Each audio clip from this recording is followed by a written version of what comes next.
উনি সফরে বেরিয়েছেন হাদিস কালেকশনের জন্য। প্রচন্ড শীতের রাত,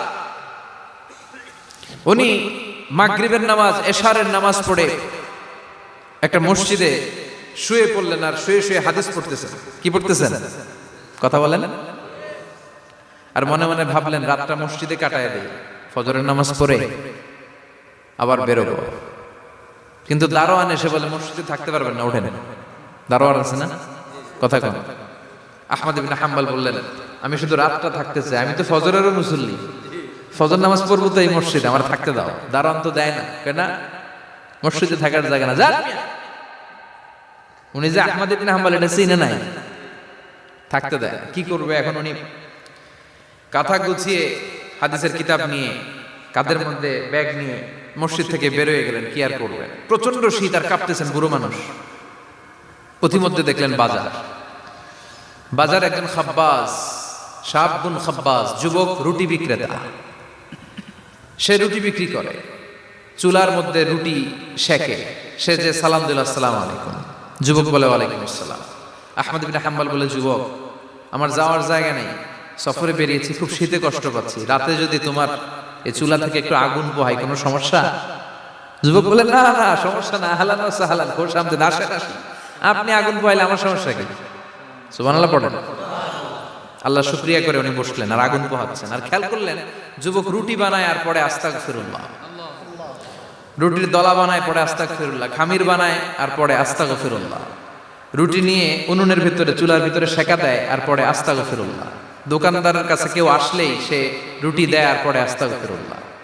ক্রেতার কাছ থেকে টাকা নিয়ে ক্যাশ বক্সে রাখে আর কি পড়ে? আবার রুটি বানানো শুরু করে আর কি পড়ে? খালি এটাই পড়তেছে। ইমাম আহমদ ইবনে হাম্বল তো অবাক, কিরে এটা আবার কেমন যুবক, খালি আস্তাগফিরুল্লাহ। উনি প্রশ্ন করলেন যুবক ঘটনা কি? আসার পর থেকেই তোমার দেখতেছি তুমি রুটি বানাও, রুটি বিক্রি করো আর পড়ো আস্তাগফিরুল্লাহ, মালাকা ইয়া শাবাব। যুবক বলে আস্তাগফিরুল্লাহ আমার সবচেয়ে বেশি পছন্দের আমল, আমি সব সময় আঠার মতো ইস্তেগফারের সাথে লেগে থাকি আর সব সময় পড়তে থাকি আস্তাগফিরুল্লাহ, আর এর বদৌলতে আল্লাহ আমারে মুস্তাজাবুদ দাওয়া বানিয়ে দিয়েছে। আহমদ ইবনে হাম্বল তো অবাক, আনতা মুস্তাজাবুদ দাওয়া, তুমি মুস্তাজাবুদ দাওয়া, রুটিওয়ালা। আমি এত বছর হাদিস পড়াই, আমিও তো মুস্তাজাবুদ দাওয়া না, আর তুমি রুটি বেচো বাজারে, তুমি মুস্তাজাবুদ দাওয়া, তুমি দোয়া করলে সব কবুল হয়ে যায়। যুবক বলে না আনা মুস্তাজাবুদ দাওয়া, আমি আমার জীবনে যত দোয়া করেছি কবুল করে নিয়েছে কে? সব দোয়া কবুল করে নিয়েছে আল্লাহ, একটা দোয়া ছাড়া। কয়টা? আহমদ ইবনে হাম্বলের কৌতূহল, কিউরিওসিটি আরো বেড়ে গেল। কি? সব দোয়া কবুল হয়েছে একটা দোয়া ছাড়া।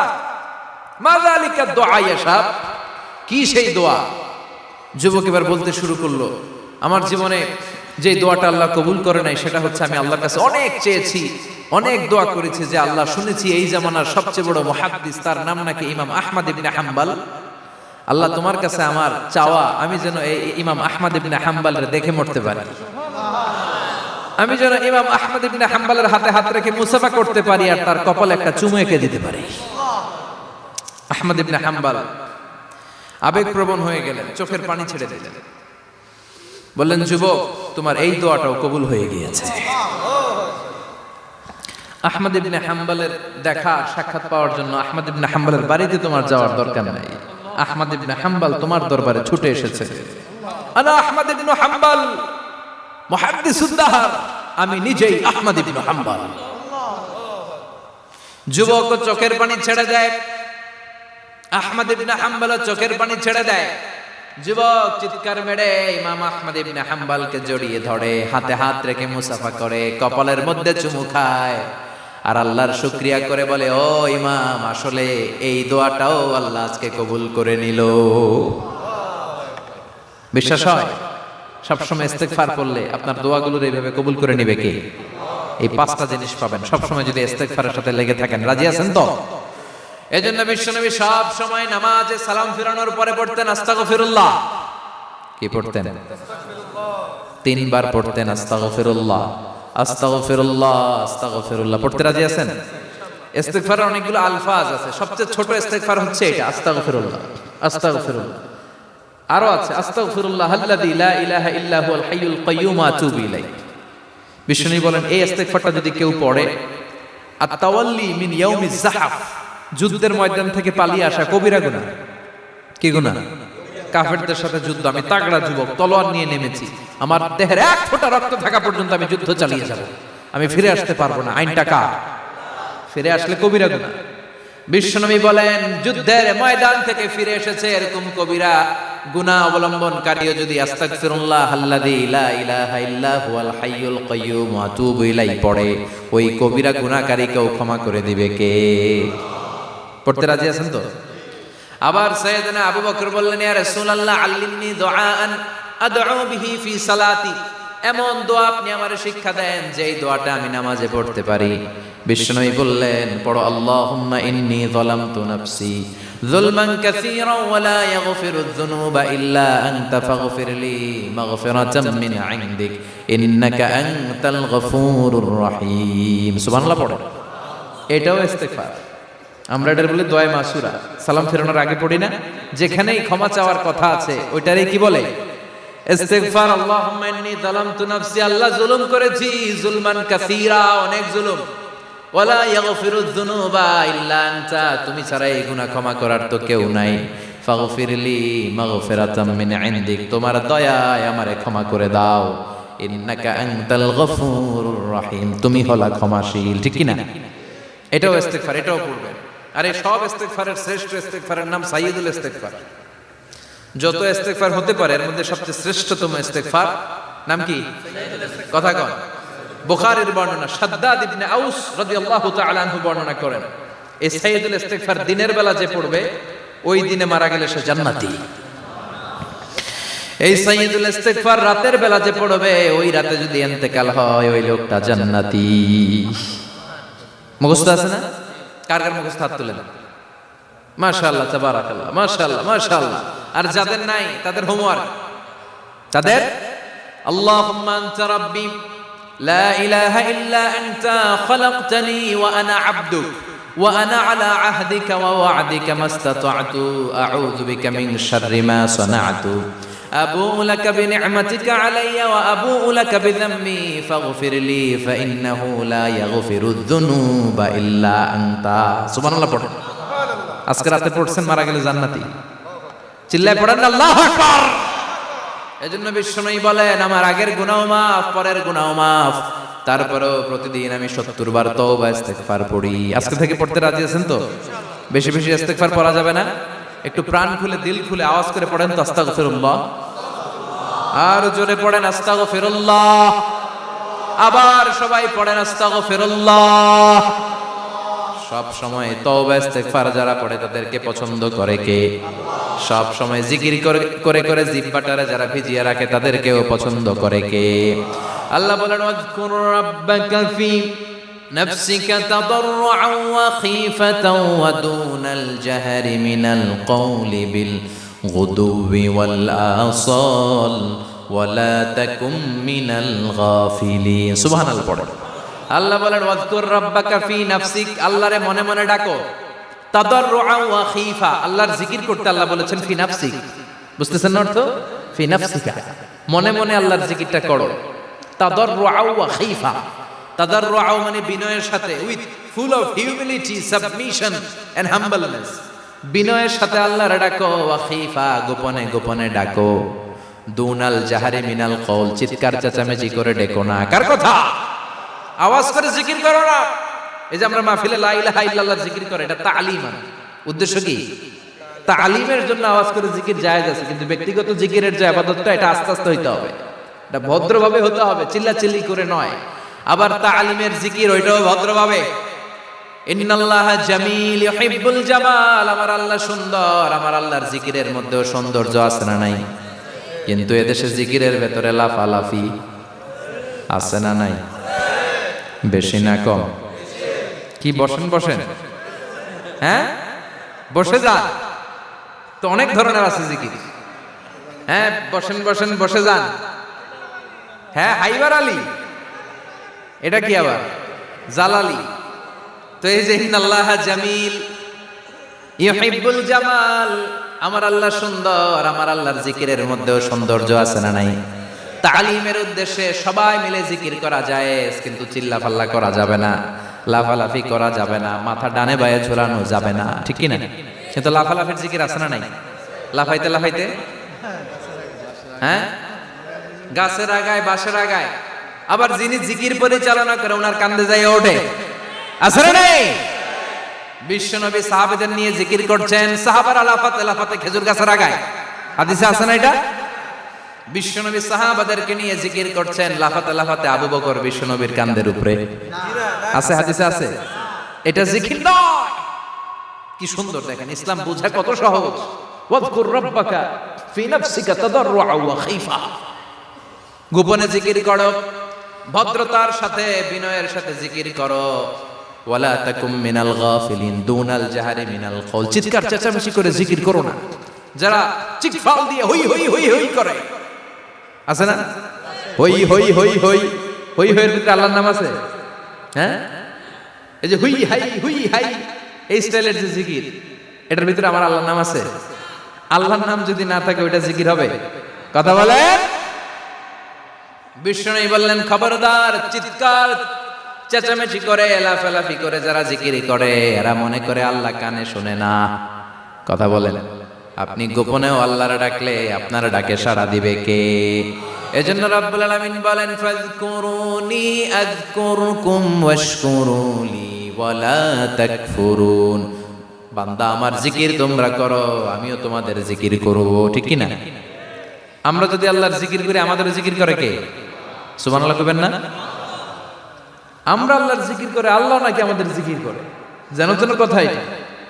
আবার হাদিসে কুদসিতে আল্লাহ বললেন, ফাইন যাকারানি ফি নাফসি যাকারতুহু ফি নাফসি। আমার বান্দা যদি একা একা আমার জিকির করে, আমি আমার বান্দার একা একা স্মরণ করি। ওয়া ইন যাকারানি ফি মালাইন যাকারতুহু ফি মালাইন খায়রিম মিনহু। এরকম মহা সম্মেলন করে যদি কেউ আমি আল্লাহর জিকির করে, আমি এর চেয়েও বড় মহা সম্মেলন ফেরেশতাদেরকে নিয়ে করে আমার বান্দারে স্মরণ করি। ওয়া ইন তাকাররাবা ইলাইয়া শিবরান তাকাররাবতু ইলাইহি যিরাআন। আমার বান্দা যদি আমার দিকে এক বিঘত আসতে চায়, আমি আমার বান্দার দিকে এক হাত এগিয়ে যাই। আমার বান্দা যদি আমার দিকে এক হাত আসতে চায়, আমি আমার বান্দার দিকে দুই হাত যাই। ওয়া ইন আতানি ইয়ামশি আতাইতুহু হারওয়ালা। আমার বান্দা যদি আমার দিকে হেঁটে হেঁটে আসতে চায়, আমি আমার বান্দার দিকে দৌড়ে দৌড়ে যাই। সুবহানাল্লাহ পড়ে। এজন্য বিশ্বনবী বলেন, লা ইয়াজালু লিসানুকা রাতবাম মিন যিকরিল্লাহ। আল্লাহর জিকির দিয়ে জিহ্বাটারে ভিজিয়ে রাখবা। কার কথা? চিল্লায় বলেন, কার কথা? সবসময় আল্লাহর জিকির করতে রাজি আছেন তো? সবচেয়ে শ্রেষ্ঠ জিকির বিশ্বনবী বললেন, আফদালুয যিকরি লা ইলাহা লা ইলাহা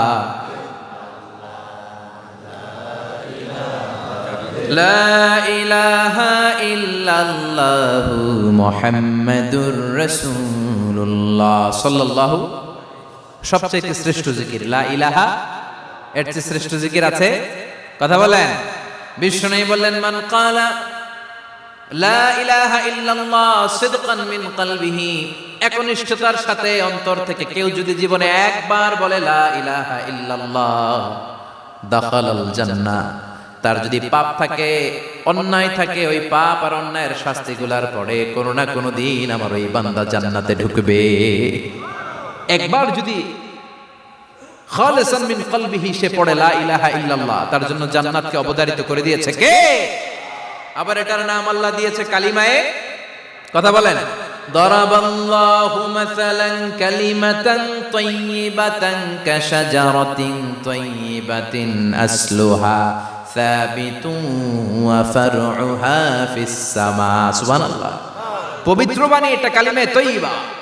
আবু সাঈদ আল খুদরি থেকে বর্ণিত, মুস্তাদরাকে হাকিম আর সহিহ ইবনে হিব্বানে এসেছে। বিশ্বনবী বলেন, মুসা আলাইহিস সালাম আল্লাহর একবার প্রশ্ন করলেন, ইয়া রাব আল্লিমনি দুআন আদউ বিহি। আপনি আমার এমন একটা জিকির শিক্ষা দেন যে জিকির দিয়ে আমি শুধু আপনার জিকির করব, কেউ এই জিকির করতে পারবে না। এই জিকির জানবো শুধু আমি, আর জানবেন কথা কোন?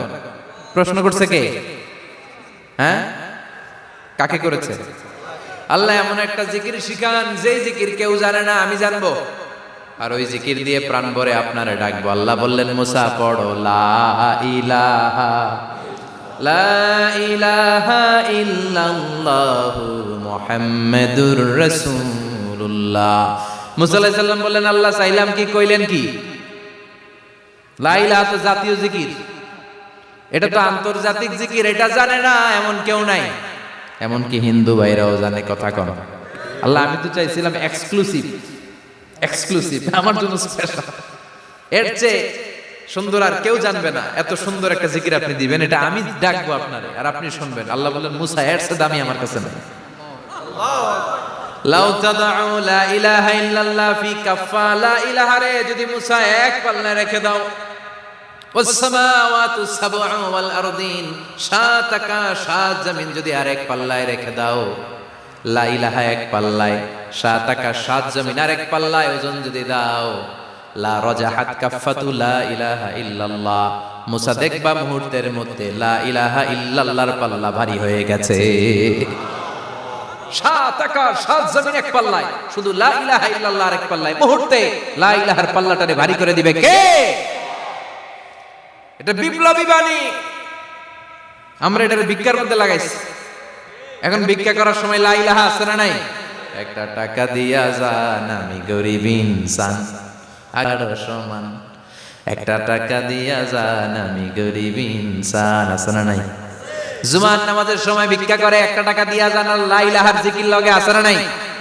এটা আমরা ভিক্ষার জিকির বানাইছি। এটা তো বিপ্লবী বাণী। এই বাণীর পক্ষে যারা, তারা ন্যায় আর সত্যের পক্ষে চিল্লায় বলেন ঠিক কিনা? এই বাণীতে যারা বিশ্বাস করে, তারা এক আল্লাহর সামনে মাথা নত করে দেয়। গোটা পৃথিবীর কোন শক্তির সামনে ওই মাথা নত হয় না, ঠিক কিনা? এই লা ইলাহা যারা আমরা মানি, আল্লাহ ছাড়া কারো সামনে মাথা নত করব? কোন শক্তি আমাদের মাথা নত করাতে পারে? এই কালেমার আন্দোলন যারা করে, তারা আল্লাহ ছাড়া পৃথিবীর কাউরে ভয় পায় না। আর তারা চায় কালেমার পতাকা পৃথিবীর মধ্যে যেন পথ করে উড়ে, ঠিক কিনা? বাংলার জমিনে কালেমার পতাকা উড়ুক, আমরা চাই কি চাই না? কোন একদিন এ দেশের আকাশে কালিমার পতাকা উড়বে, সেদিন সবাই খোদাই বিধান পে দুঃখ বেদনা ভুলবে। কোন একদিন এ দেশের আকাশে কালিমার পতাকা উড়বে, সেদিন সবাই খোদাই বিধান পে দুঃখ বেদনা ভুলবে। চিৎকার করে বলেন ঠিক কিনা? এই কালেমার সমাজ যদি হয়, ওই সমাজে কেউ লাঞ্ছিত হবে না, ওই সমাজে কোনো নারী নিগৃহীত হবে না, ওই সমাজের কোনো কাজের মেয়েরা ধর্ষিত হবে না, ওই সমাজে দুর্নীতি থাকবে না, ঘুষ থাকবে না, চাঁদাবাজি থাকবে না, টেন্ডারবাজি থাকবে না। সমাজটারে শান্তি দিয়ে সমৃদ্ধ করে দিবে কে? এজন্য সব সময় জিকির করতে হবে একজনের, চিল্লায় বলেন তিনি কে? শ্রেষ্ঠ জিকির হচ্ছে লা ইলাহা। করতে রাজি আছেন? সব সময় জিকিরটা করতে রাজি আছেন?